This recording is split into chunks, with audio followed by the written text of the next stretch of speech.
Kabupaten Penajam siapkan wilayah satelit ketahanan pangan selaras IKN.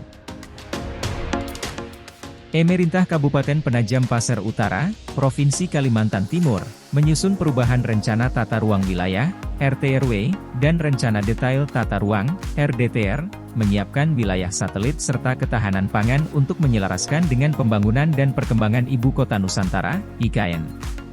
Penjabat, PJ, Bupati Penajam Pasir Utara Makmur Marbun di Penajam, Minggu 21 Januari, telah melakukan koordinasi dengan pemerintah pusat dan Otorita Ibu Kota Nusantara, OIKN, menyelaraskan kebijakan untuk kepentingan Kota Nusantara. Kabupaten Penajam Pasir Utara sebagai daerah asal dan daerah terdekat dengan Kota Nusantara, menyusun perubahan RT/RW dan RDTR agar tidak berbenturan dengan pembangunan dan perkembangan Kota Nusantara. Perubahan RT/RW dan RDTR untuk penyesuaian dengan perencanaan pembangunan dan perkembangan IKN, jelas dia, di Kecamatan Sepaku sebagian wilayah Kabupaten Penajam Pasir Utara.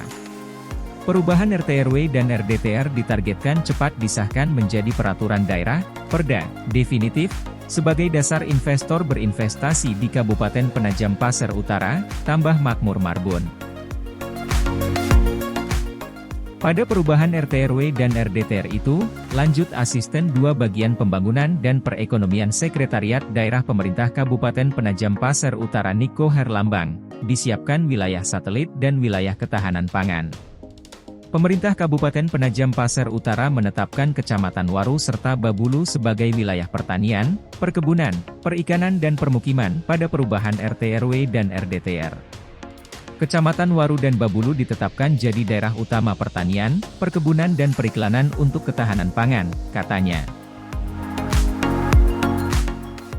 Kemudian menyiapkan Kelurahan Maridan, Riko, Sepan, dan Sotek di Kecamatan Penajam sebagai kota satelit serta pusat perdagangan dan jasa yang aman dan nyaman serta berkelanjutan. Pemerintah Kabupaten Penajam Pasir Utara juga menyiapkan Kelurahan Penajam dan Petung di Kecamatan Penajam sebagai pusat-pusat pemerintahan, perdagangan dan jasa, serta pariwisata yang aman dan berkelanjutan. Sejumlah kelurahan di Kecamatan Penajam itu bakal menjadi wilayah satelit untuk pertumbuhan investasi yang menarik investor, ujar Niko Herlambang.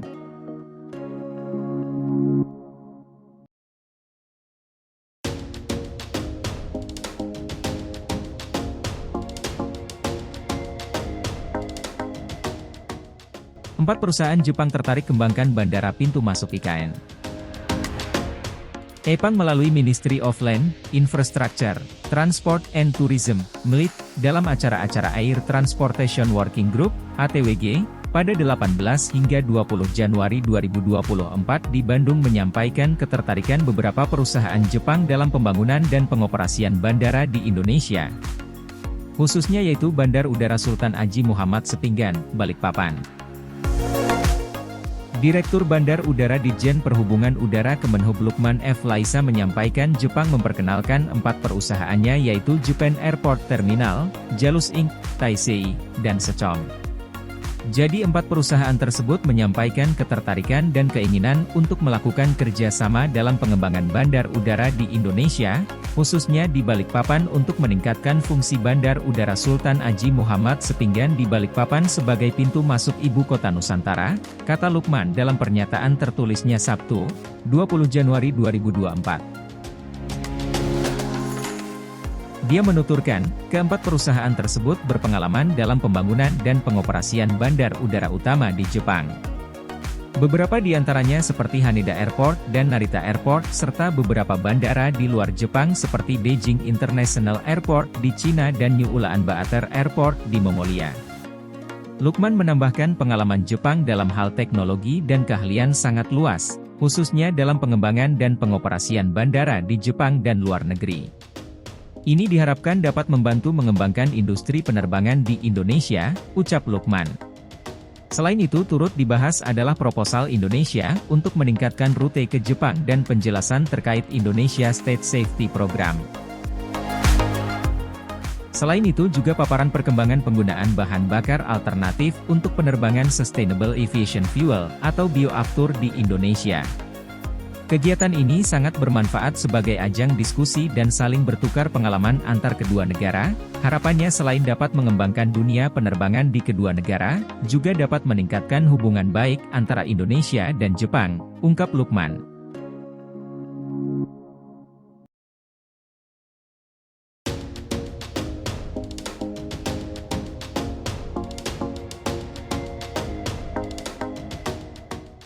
Menteri PUPR menargetkan tol menuju IKN tahap 1 selesai Juli 2024. Menteri Pekerjaan Umum dan Perumahan Rakyat, PUPR, Basuki Hadimulyono menargetkan jalan tol menuju Ibu Kota Nusantara, IKN, di Kalimantan Timur, Kaltim, tahap 1 selesai pada Juli tahun 2024 ini. Terus perhatikan dan pastikan kualitasnya, karena jalan tol IKN ini harus lebih baik kualitasnya dibandingkan jalan tol lain yang sudah kita bangun. Jika ada kendala, segera identifikasi dan perbaiki.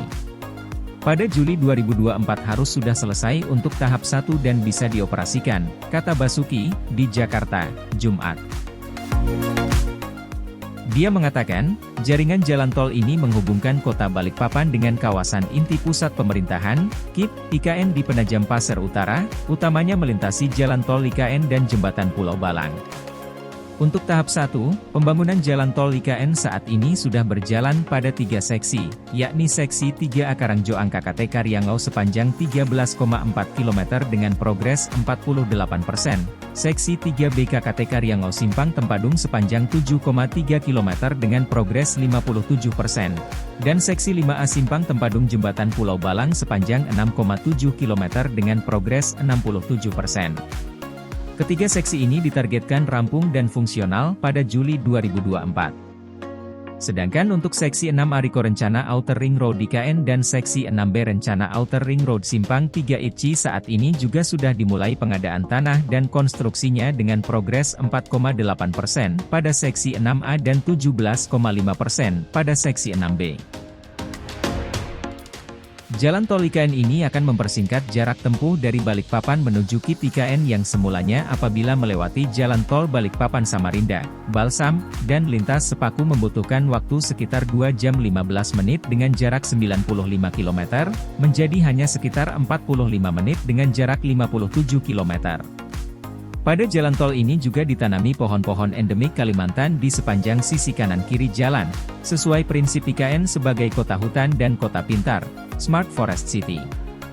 Peningkatan konektivitas menuju IKN juga dilaksanakan dengan melanjutkan kegiatan beotifikasi Jembatan Pulau Balang yang sudah selesai konstruksi pada 2021 lalu. Pekerjaan pengamanan dan beotifikasi mulai dikerjakan sejak September 2022 meliputi instalasi Structural Health Monitoring System, SHMS, armor blok beton, taman lanskap di area Gedung Pusat Informasi Jembatan, PIJ, playground, ruko, toilet umum, masjid, pos jaga, floating dock, solar panel, dan amphitheatre. Konstruksi Jembatan Pulau Balang terdiri dari jembatan utama sepanjang 804 meter, jembatan pendekat sepanjang 167 meter, dan jalan akses sepanjang 1807 meter. Pekerjaan beotifikasi masuk dalam paket pelindung tumbukan kapal, vendor, dan bangunan pelengkap dengan anggaran APBN senilai Rp306 miliar.